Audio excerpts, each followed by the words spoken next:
시편 2편 1절에서 12절 말씀을 교독합니다.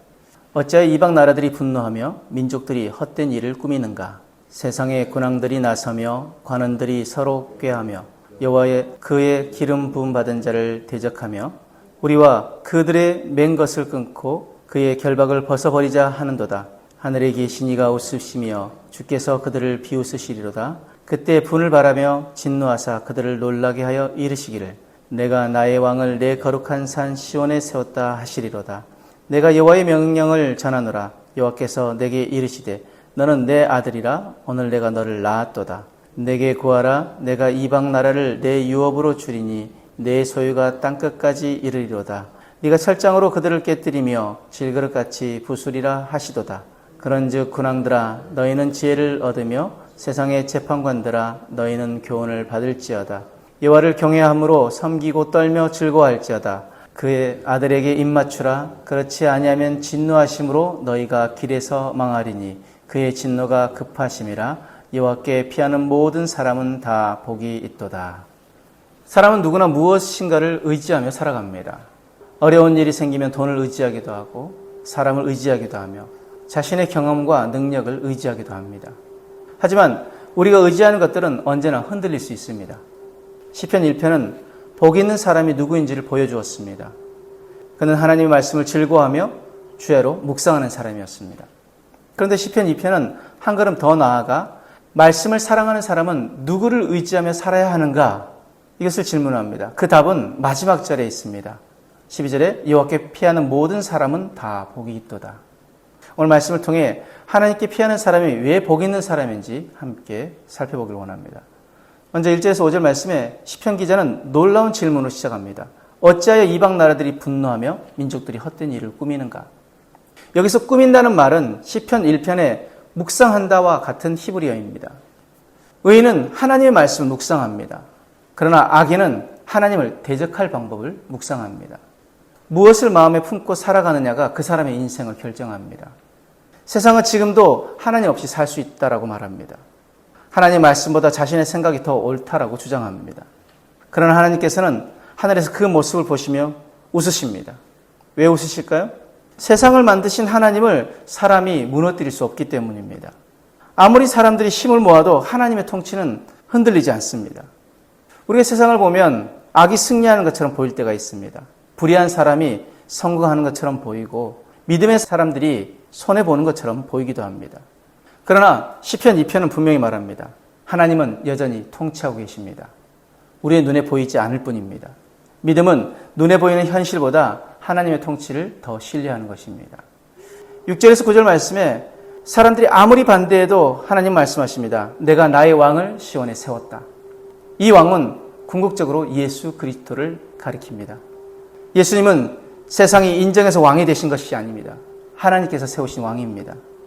예수님의 통치는 힘으로 사람을 억누르는 통치가 아닙니다. 사랑과 공의로 다스리시는 통치입니다. 또한 하나님은 예수님을 믿는 우리에게도 하나님의 뜻을 이루는 삶을 맡기셨습니다. 가정에서, 직장에서, 교회에서 우리는 하나님의 사랑과 진리를 드러내는 사람들입니다. 그러므로 먼저 말씀을 즐거워하고 그 말씀을 삶으로 실천해야 합니다.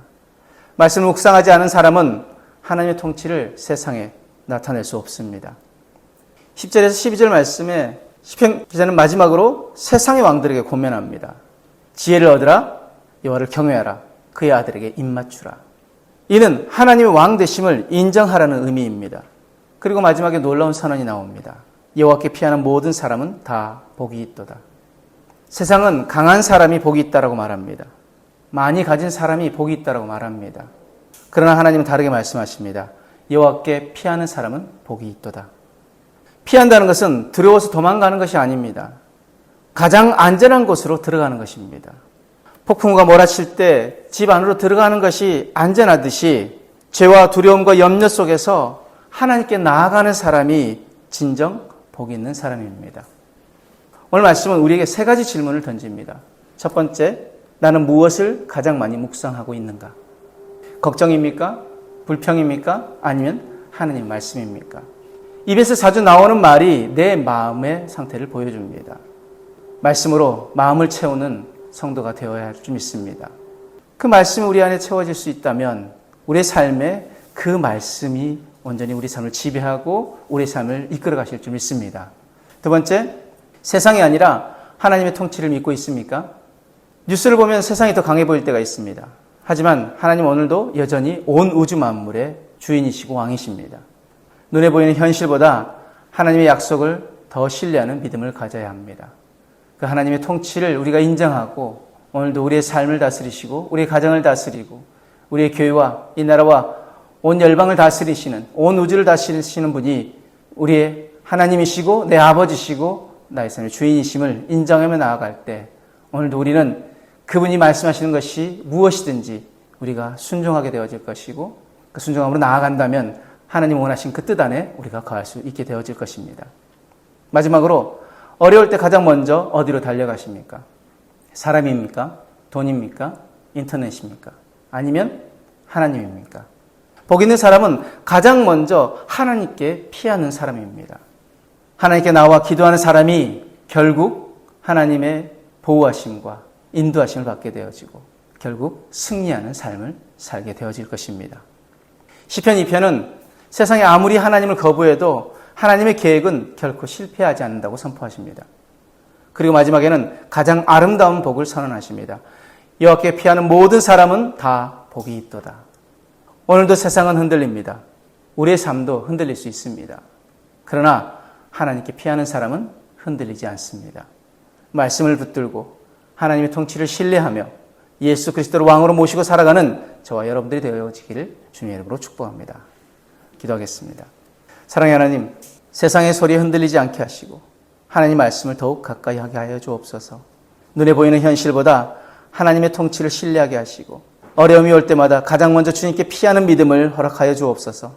우리의 삶과 가정과 교회가 주님의 다스리심을 기뻐하는 복된 공동체가 되게 하시고 예수 그리스도를 우리의 영원한 왕으로 섬기며 살아가게 하여 주옵소서. 오늘도 그렇게 주님께 피하기를 원합니다. 주님, 오늘도 우리를 지키시고 인도하시고 우리와 함께하여 주옵소서. 감사하며 예수님의 이름으로 기도드립니다. 아멘.